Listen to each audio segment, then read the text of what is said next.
So this is quite interesting. What we've got here is what appears to be a ground edge axe, and we can see if I flip it over that this face here is quite smooth, and if I turn it around you can see that this margin as well as this one, both margins are actually being worn smooth into almost a triangular form.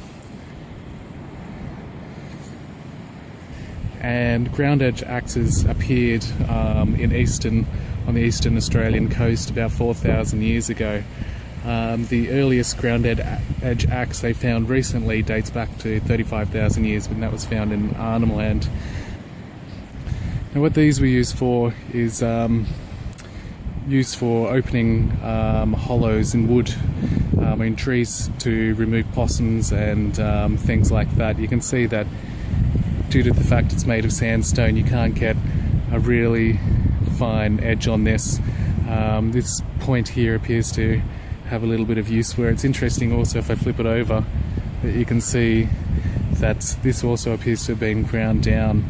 A lot of the axes I've seen before, this would actually be the cutting edge right here, having been sort of flaked away on both sides to create sort of a central margin. This one appears to have been intended for a different purpose. These were usually hafted, so what they'll do is get a green stem from a plant, split it down the middle, and then progressively heat it in hot sand or ashes or over a low flame, and bend it over the stone to produce a 30 centimetre long handle, or what's known as a helve. And this was intended for one-handed use.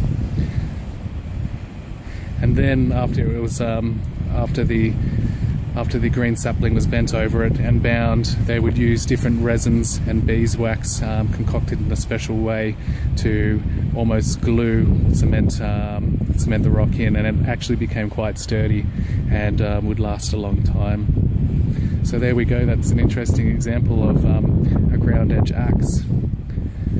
Flat face here, you can see a little bit of either use or also grinding on this side, and then we can also see these two faces here also ground.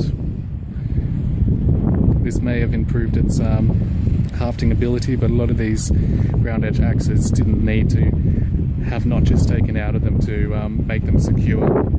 So there we go, ground edge axe.